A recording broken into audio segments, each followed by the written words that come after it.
Well, first things first, we've had a full session of cricket on day 4 at Trent Bridge, in which we've seen England make sure that at least they've gone to lunch with a more respectable position than they were at the start of that session. 2 wickets that did fall, but they've gone from 46 for 2 to 119 for 2, lead being 24. Joe Root looks $1 million like he did in the first innings, follows that half century up with another. How's this match heading? Where's it placed? And of course, a lot of India's got one eye on what's happening in Tokyo. History, on the cusp of history, is 23-year-old Neeraj Chopra. Let's see if VVS Laxman has anything on his javelin experiences. But I'll question him first on how things are at Nottingham. This is ESPN Cricket for Match Day. VVS, let's talk about the cricket first, and then we'll come to maybe some history as we have this conversation. But England looking good after those 2 wickets.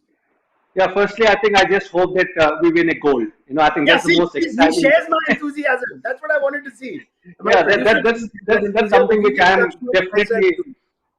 Yeah, that's something which I'm definitely anticipating. Because he's been phenomenal throughout this Olympics. And it's been some time since India got gold. It was I think Abhinav Bindra who got gold long time back. So I just hope. I think the entire country is praying for him, and it just a little while from now when we'll know what he has achieved. But irrespective of that, I think we are all very proud of the way he has gone about his sport and how he has exhibited his skills. But coming back to this test match, I thought Joe Root was fantastic. The way he's batted, the way he showed that positive intent. While from the other end, you saw 2 wickets falling. First Rory Burns and then Zach Crowley. But then Sibley playing his conventional, his natural game, which is very sedative. Where he's looking to only occupy the crease, and whenever the opportunity arises, especially on the leg side, he's probably working the ball on the onside. But having said that, that's why he's a class batsman. We saw and we talked a lot about him during his first innings half century. But I was seeing the stats leading up to this test match. After a brilliant double-hundred in Chennai, he has not converted those starts into a big score. And what England requires, especially with the brittle batting lineup they've got, is Joe Root converting this half century into a big 100. Yeah, that's a keen point. It's one thing is that Belly, we've seen Joe Root look, a class above the rest, and we're seeing that again in this innings. But we also know, and even Stephen Armisen pointed this out, you pointed this out when we had the reverse tour, he just finds ways of getting out. However, things right now looking good with Joe Root. Yeah, and as we know, I think the whole batting lineup revolves around him. He's our only world-class batsman, really, with no Ben Stokes here. So, yeah, we need him to carry on. And probably this lunch break has come at the perfect time for India to regroup. It's never easy, again, to start after as a batsman. And probably, like I said, England would have liked that to carry on for another hour, as you said. And actually, just towards the end of that session, we saw Joe Root playing a few wild pull shots and a couple of those late cuts to Jadeja, which always are dangerous with it running back in. So, yeah, from England's point of view, we need Joe to go as big as possible. From India's point of view, again, they'll be looking at this thinking, get Root and then another couple of wickets to follow. And it's been that kind of test match when you get a partnership, it looks like there's not a lot happening, and then you get 2 quick wickets, and all of a sudden it all looks like it's happening again, and you get wickets in clusters. So, yes, we need Joe Root to carry on and go as big as possible. Let's talk about the 2 wickets that did fall. And perhaps at that time, we thought, is it going to be a great time to bat? Sun was out, VVS, contrary to what the forecast was. Let's talk about the Siraj wicket first, given the nod again ahead of Mohammad Shami for the first hour of play. Just your thoughts on what's happened there with Rory Burns? Well, I think Siraj was brilliant. I think the length he was hitting was fantastic, and that's what probably Virat Kohli and Bharat Arun must have talked with him, that because the ball was not swinging as much as Siraj would love to. But I think when the ball is not swinging, you have to just hold the length a bit back, and he was sensational. And I think just the problem we discussed about Rory Burns, whenever his head falls over, he doesn't know where his off stump is actually exposing both the edges, whether the inside edge or the outside edge. And I think the early breakthrough would have probably given a lot of hope for India and the Indian bowlers that they're going to wrap up this England batting lineup quite early today. But I thought, Siraj was sensational. In fact, all the bowlers, they didn't leak runs. They also bowled very patiently. They executed their plans. But again, credit to Joe Root and Sibley for the way they worked out their game plan and are playing their natural games.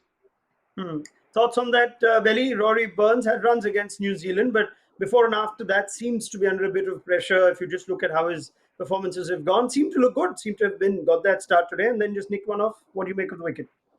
Yeah, I mean, it just seems that, with the top three, I mean, Rory Burns did get 100 against New Zealand, but it's constant bit of a fight. They're obviously, there's a lot of talk about this top three. And I mean, again, technically, they're not the nicest looking players on the eye, but that doesn't really matter. There's lots of ways to score runs and be successful. So I think it always looks a bit worse than maybe it is, the way some of the dismissals.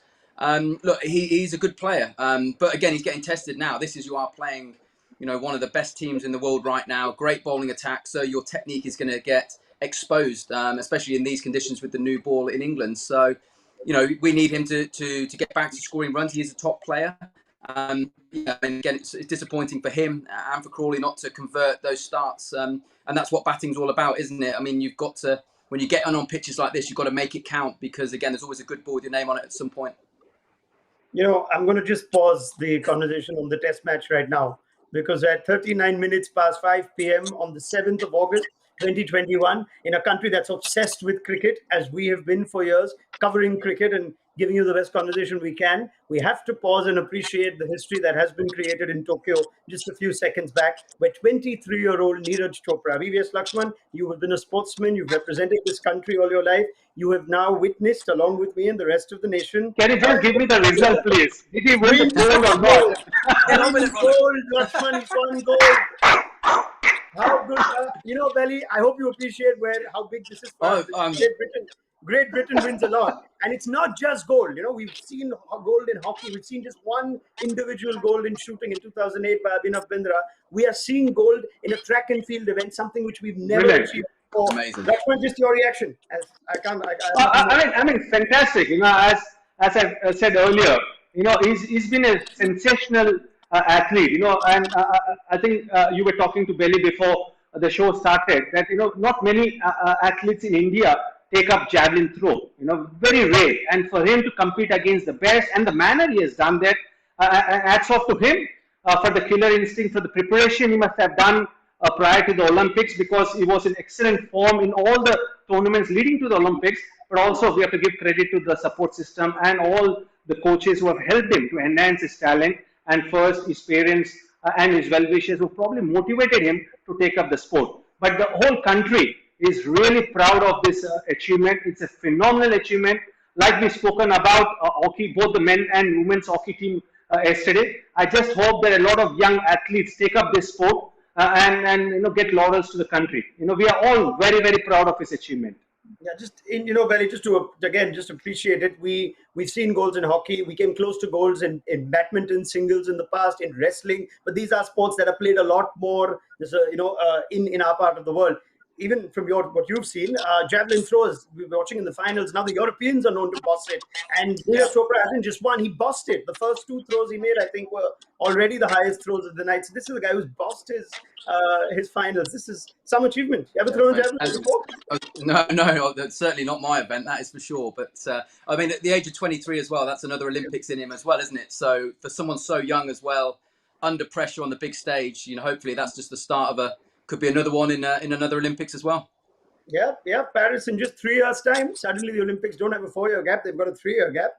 VVS, ever threw a javelin at some point in school, perhaps, or at some point in? I did, in fact, in school. Because we had a inter-school competition, and I was quite tall growing up. So they felt that I was athletic, and one of the athlete who participated in all the various sport. And in fact, Gopichand was senior to me in badminton.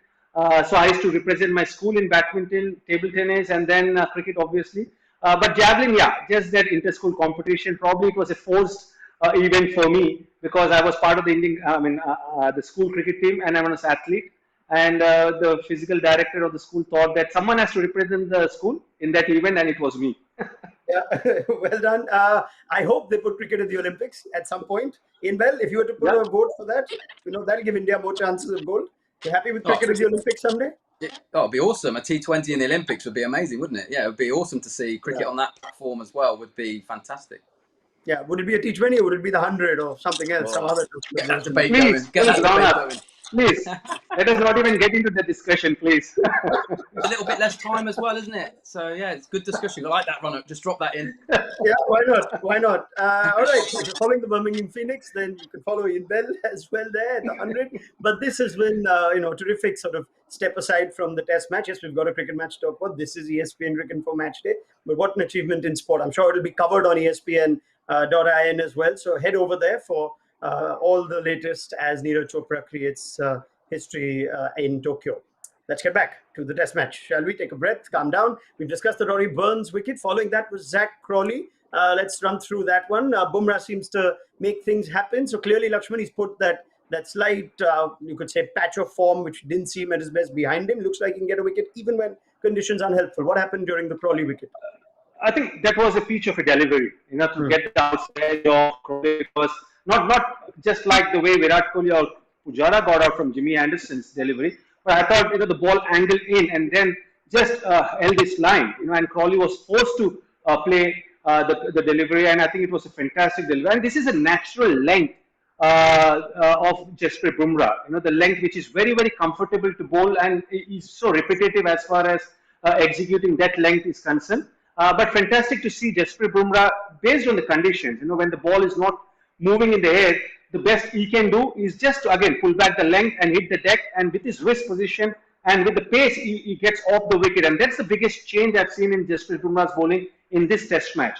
Is the zip which is to get off the wicket is back now, and that's why he's hurrying the batsman.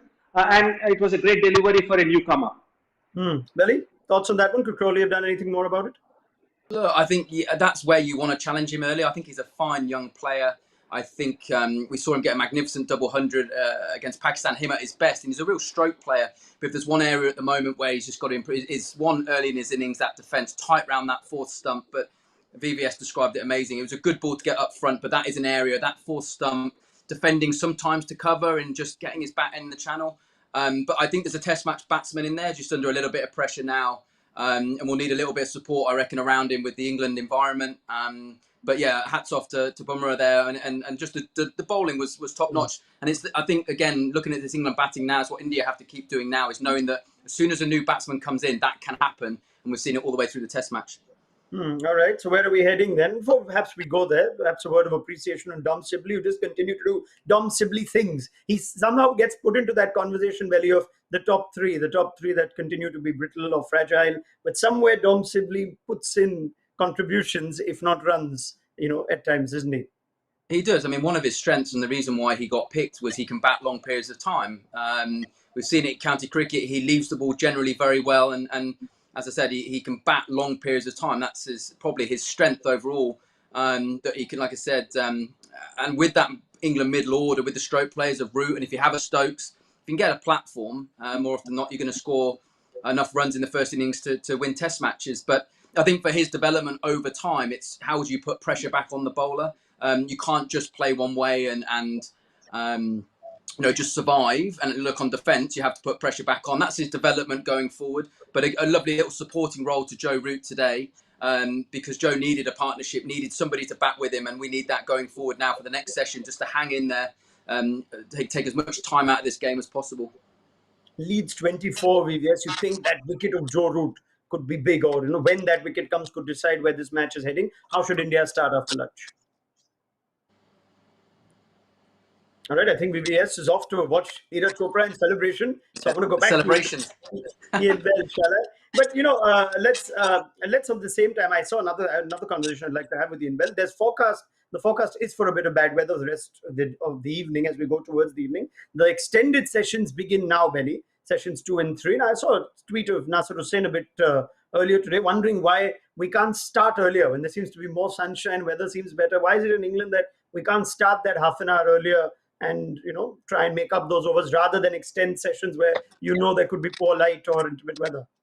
I completely agree, Ron. So it's a strange when you retire. I mean, I suppose as a player, starting at 11 o'clock on the morning is quite a nice thing. You get a bit more of a line. But when you actually retire, you realise how much time we waste waiting for a Test match to start at 11 o'clock. Why it doesn't start at 10 o'clock or even 9 o'clock in August, really. I mean, that's some of the nicest parts of the day.